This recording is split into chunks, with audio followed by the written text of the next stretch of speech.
Welcome back to the Muscle Preservation Podcast, brought to you by Peak Mind and Muscle. This is your host, Marianne Peak, owner, founder, head coach at Peak Mind and Muscle, where we help women on GLP-1s do it right, do it once, and keep their results forever. So today, I want to talk about something that almost everyone defaults to when fat loss feels slow. I guess I just need to do more cardio, right? That's always the case. Like when your fat loss starts to slow down, you're hitting those plateaus, you say, you know what? I think more cardio is the right choice. And I get why.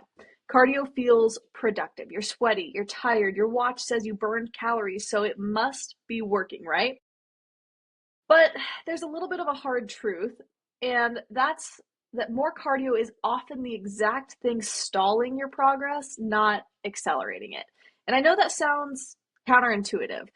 So today I'm going to break down why more cardio isn't always better for fat loss, how it can actually work against the goals you have, and then, because cardio is not the enemy, cardio is not a villain in this story, where does it belong in your life and in your training? So let's start with the biggest mistake people make is assuming fat loss is about burning as many calories as possible through exercise. That's simply not true.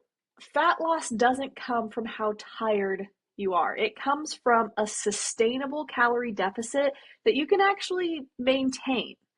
And cardio is a very, very inefficient way to create that deficit. So let's start with the math. Let's bring this into reality, because this is where at least I know I personally have been exceptionally humbled by the math of calories in versus calories out. So you can run for 45 minutes, or you can skip a couple handfuls of trail mix. You can run for 45 minutes, or you can eat one less cookie than you were planning on eating. Same calories. Exercise calories are fragile. They're easy to undo. One snack can erase an entire cardio session when we're only looking at calories. Nutrition is where fat is lost, plain and simple. Nutrition is where fat loss actually happens. Exercise supports it. Like, I'm not saying exercise has no place, but exercise supports fat loss. It doesn't replace nutrition. You can't out cardio your diet, but you can absolutely out eat your cardio. Okay? That's important. That's something I want you to take away from this. You cannot out cardio your diet, but you can absolutely easily out eat your cardio. So let's get into a little bit about metabolic adaptation and muscle loss when it comes to cardio. The more cardio really backfires long term for a lot of people, depending on your goals. And here's why it kind of backfires. Your body adapts. The more you do the same cardio, the less energy it takes to perform it.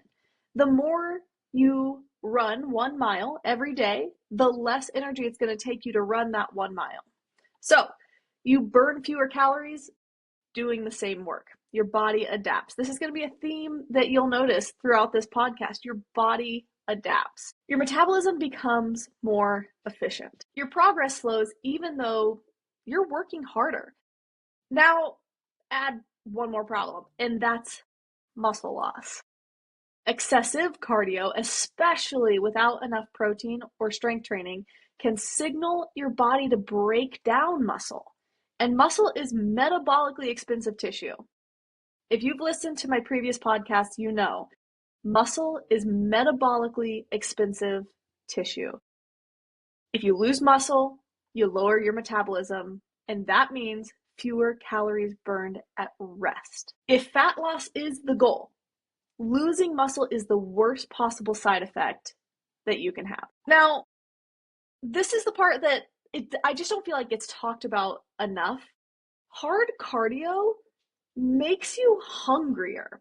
Now, let me stop and tell a story really quick here, because I think cardio is incredible. There's a lot of benefits to it. I also think there's a place especially in some times of your life where you should train for an endurance event. I, for example, in 2024 decided to take on ultra marathons, and I ran several, the largest being the Javelina 100. And that was an incredible experience. I didn't lose a single pound. I did lose some muscle, and I did put weight on. My goal wasn't to lose weight or be leaner. My goal was to participate in the Javelina 100 kilometer ultra marathon. So you have to keep your goals in mind when thinking about if cardio, especially excessive cardio, is the right choice for you. If you are working on a goal of mental fortitude, if you are working on a goal of just doing hard shit, running is incredible. It's hard to find something more challenging and mundane.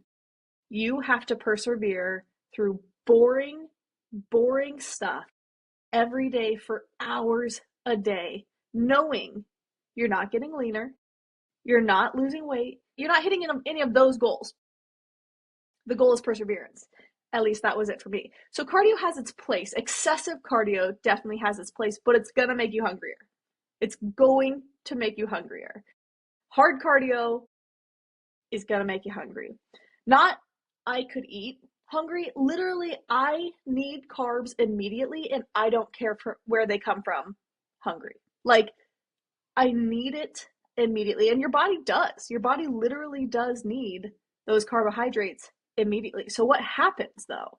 You burn calories, appetite spikes. You eat them back. You eat back those calories, and often some extra. You eat back what you needed to replenish and then some more. And then people say, I don't understand. I'm working out so much. Yes. And your body is responding appropriately. Your body is doing what it's supposed to do to keep you alive. Let's jump away from that just for a moment. It's important to talk about stress because this matters more than people really realize. There is a lot that goes into stress. Long, intense, frequent cardio sessions increase your cortisol. That's your stress hormone. High cortisol is going to slow your recovery. It's going to disrupt your sleep. It encourages fat storage, especially in the midsection. I don't know about you, but I don't love my fat all being stored in my midsection. It makes your body feel unsafe losing weight. That's what cortisol does. Fat loss requires safety. It requires your body to feel safe. If your body feels chronically stressed, it will resist change. It absolutely will not change at the rate you want it to. A stressed body simply doesn't want to lose weight. It wants to survive. It wants to survive. Cardio also has diminishing returns. And what I mean there is that you have to do more and more to get the same payoff. That's how people end up training every day, exhausted, still stuck, still frustrated. And at some point, the time investment just doesn't match the results. If you're having to run 3 hours to get the results you used to get in 1 hour, that's a diminishing return. So what actually works better? That's what we're all here to learn, right? What actually works? If more cardio isn't the answer, what is? I'm here to kind of talk you through a better approach to fat loss. I'm presuming for this podcast that your goal is fat loss. Like I said before, if your goal is perseverance, if your goal is to run a marathon, if your goal is to improve mental toughness, endurance events are incredible for that. Incredible. But I'm presuming for this podcast that your goal is fat loss. And fat loss starts with food. A small, consistent calorie deficit beats extreme effort every single time. Strength training preserves your muscle. Muscle keeps metabolism higher. Higher metabolism makes fat loss easier. And there is a place where cardio shines in this, and that's walking. Walking all the time. It's burning calories. It doesn't spike your hunger. It doesn't spike your cortisol. It supports your recovery. It's sustainable. This is why steps matter when you're on a fat loss goal. Your daily steps absolutely matter because that's where cardio shines in a fat loss program. Steps matter way more than your high intensity interval training for most people. Training harder just isn't always training smarter. There's times to train harder, for sure, but that doesn't always align with fat loss goals. Progress comes from strength plus recovery, not stress alone. Where cardio does make sense though, and it's not a bad thing, it just needs the right job. Cardio is great for heart health, okay? Cardio is great for mental health. Cardio is great for conditioning for sports, right? So I do jujitsu. I'm not good at it. Cardio is maybe the only benefit I have in the sport because my cardiovascular endurance is pretty decent. Conditioning for sports. Cardio is great for that. Cardio is great for enjoyment. Let's not downplay the fact that a long walk is wildly enjoyable. A long walk with a loved one, it's top tier in my book. A long walk with a loved one and a cup of coffee, it literally can't get better. That is my dream Saturday morning. My dream Saturday morning. There is a lot of enjoyment to be gained from cardio. And also life capacity. It's important for lengthening your life. It has so many positive effects on your body. So if you love running, cycling classes, like keep those up. Just don't rely on them as your primary fat loss strategy. Cardio should support your life. It should support your training. It should support your health. It should not punish you for eating. More cardio just simply isn't always better. I hope that I shed some light today on why and what that actually means. More intentional training is better. If fat loss feels harder the more you do it, it's not because you're lazy. It's because your strategy needs adjusting. You need to build muscle. You need to fuel your body. Use cardio as a tool, not a crutch. And if you want help figuring out what that balance looks like for you, it's literally what I do. That's what I do. So if this episode has helped you, share it with someone who's stuck doing endless cardio thinking they're working on a fat loss goal and wondering why nothing's changing.